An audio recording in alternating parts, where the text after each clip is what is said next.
Museveni came to power in the 80s, and as of 2018, 80% of Ugandans were under 35. Yeah, you heard me right, 35. They've never experienced another leader, and whoever that could be can't actually prove they've got the requisite experience to govern either. In fact, the other day Museveni gave a speech, and the way he addressed the country was particularly candid.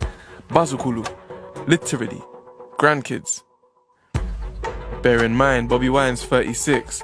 He hasn't really had to win popularity with a propaganda machine or using dirty tricks. He's self-made and he's well paid. To many ghetto kids, that's a heavenly mix. These times, come the next election, Museveni's 76. But there is something granddad-like about him. That's why so many can't imagine life without him.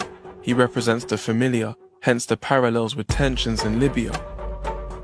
First of all, the leadership of both Gaddafi and Museveni benefited their countries heavily.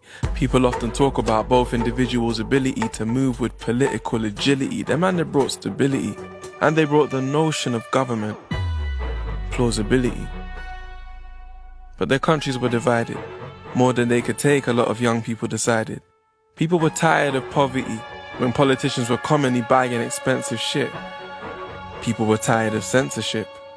These times, Kampala's seen a steep rise in street crimes, and in Benghazi, race riots eventually hit. And even then, Libya's unemployment rate was way better. Uganda's GDP per capita 7 years later is way deader. What I'm saying is it's not like people ain't fed up. If only corruption meant you could bribe someone so that change sped up. And corruption is another one. In fact, it's probably problem number one.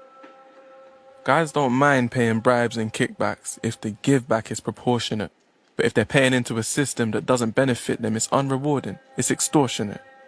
And with high rates of adult literacy and more exposure because of globalization, people start noticing what they don't have in an underdeveloped and overpriced nation. That's how you get a brain drain. You can't maintain growth when talent finds it hard to prevail.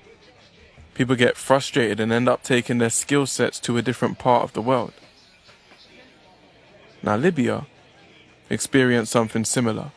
Guys would rather graft in a land that's unfamiliar than stay there, in a state that doesn't play fair. So you got people feeling cheated by the system, non-violent resistors being given time in prison, tensions over tribalism, talent walking out. I've forgotten which country I'm talking about.